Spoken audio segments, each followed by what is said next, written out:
यांनी देखील म्हटलेलं आहे।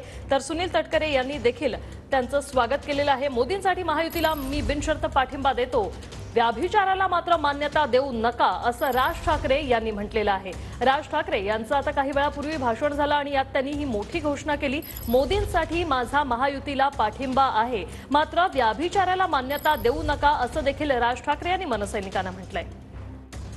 माझा माझ्या महाराष्ट्र सैनिकांवरती विश्वास आहे। आपण योग्य मार्ग आपण या महाराष्ट्राला दाखवू, निश्चित दाखवू। पण माझी महाराष्ट्राकडे देखील अपेक्षा आहे, माझी महाराष्ट्राला देखील अपेक्षा आहे, माझ्या महाराष्ट्रातल्या मतदारांना देखील अपेक्षा आहे, माझी अपेक्षा आहे त्यांच्याकडनं, कृपा करून व्यभिचाराला राजमान्यता देऊ नका। ज्या प्रकारचं राजकारण या महाराष्ट्रामध्ये सुरू आहे, याला राजमान्यता जर समजा पुढे मिळत गेली, पुढचे दिवस भीषण आहेत।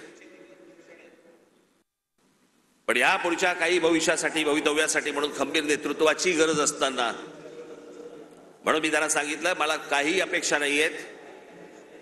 महाराष्ट्र नवनिर्माण सेना, भारतीय जनता पक्ष, शिवसेना आणि एनसीपी, परंतु फक्त नरेंद्र मोदींसाठी बिनशर्त पाठिंबा देत आहे, हे मी आज आपल्या समोर सगळ्यांसमोर जाहीर करतो।